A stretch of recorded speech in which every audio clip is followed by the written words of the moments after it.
passé et de nous dire comment il en est arrivé à basculer dans la dépression. Écoutons-le.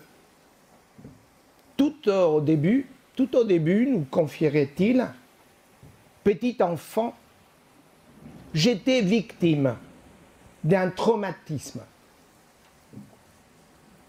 Rappelez-vous, ce peut être un psychotraumatisme d'abandon. Rappelez-vous les 3 sortes de traumatismes principaux que je dégage. Un psychotraumatisme d'abandon, un psychotraumatisme de maltraitance ou un psychotraumatisme de séduction. Donc, continuons, écoutons-le. J'étais victime, dirait-il, d'un traumatisme qui a disloqué mon être et distordu son développement. Au moment même du séisme, immature que j'étais, je n'ai pas pu réagir. J'étais sidéré, frappé de forclusion. Une parenthèse. Je vous précise que frapper de forclusion veut dire que l'impact traumatique fut tellement violent que l'enfant a été incapable d'émettre des mots sur l'émotion brutale qui l'a envahi. C'est cela la forclusion. J'éprouve, mais je ne sais pas ce que j'éprouve. Forclusion signifie absence des symboles pour nommer l'émotion traumatique. En un mot, je dirais qu'un enfant est frappé de forclusion lorsqu'il n'arrive pas à identifier l'émotion traumatique qu'il vit. Il vit l'émotion, il vit le trauma. Trauma, c'est le nom qu'on donne à l'émotion traumatique.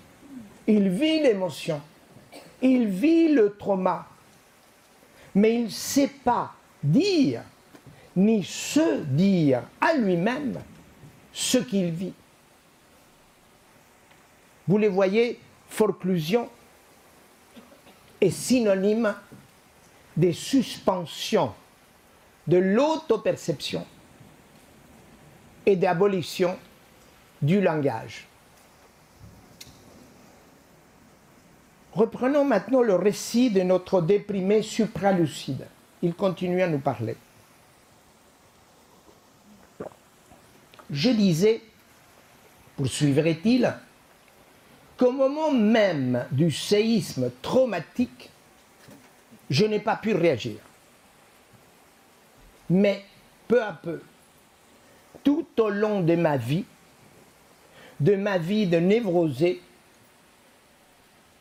s'est ancré dans le sous-sol de mon moi une frayeur médulaire, la peur indicible, viscérale, que le traumatisme ne réapparaisse jamais, tel un revenant. Je ne veux, dirait cet enfant traumatisé, je ne veux pour rien au monde revivre la douleur absolue qui m'a terrassé.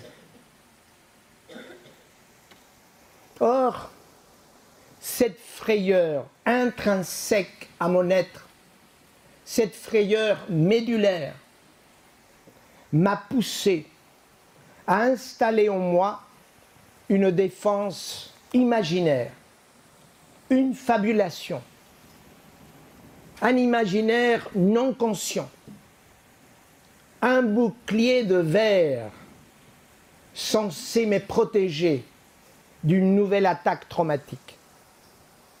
Certes, je n'ai pas pu réagir sur le moment, mais j'ai réagi ensuite pour me protéger contre le retour du traumatisme. Le problème, et que cette défense imaginaire, ce bouclier de verre contre le retour du traumatisme, le problème, c'est que cette défense imaginaire a fragilisé ma vie, m'a rendu malade, m'a rendu névrosé. Quelle est cette défense? Je me suis inventé, dirait-il notre déprimé, je me suis inventé 2 illusions qui ont façonné insensiblement ma personnalité prédépressive. L'illusion, je me suis inventé l'illusion d'un moi grandiose qui surcompense mon faible moi traumatisé, et je me suis inventé l'illusion d'un amour fusionnel et sécurisant qui surcompense la violence de mon agresseur. Traumatisé, je rêve de devenir intouchable. Blessé par un monstre, je rêve de vivre sous la protection d'un ange. Double illusion donc, double surcompensation du trauma, un moi grandiose et un amour indéfectible. 2 défenses post-traumatiques qui m'ont permis de rester unifié, bien que très fragile, malade, névrosé. Ces 2 illusions sont indissociables. Je ne peux pas me sentir tout puissant sans être enveloppé, soutenu par le mirage de l'amour inconditionnel de mon partenaire auquel je reste désespérément attaché.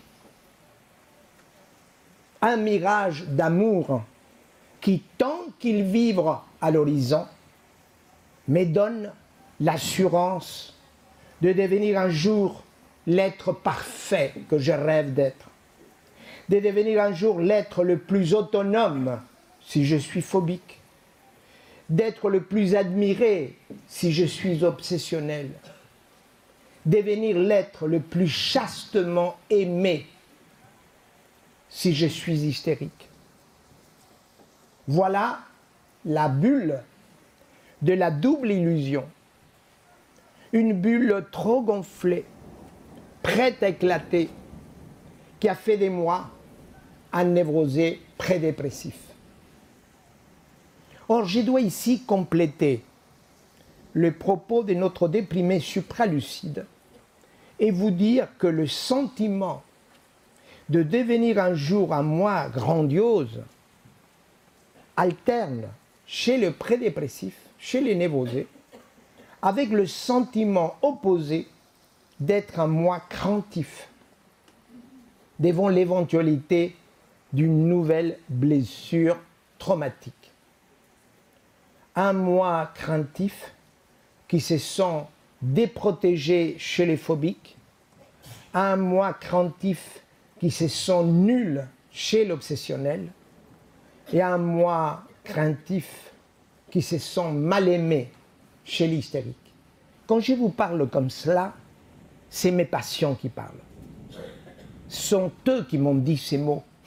Et que je vous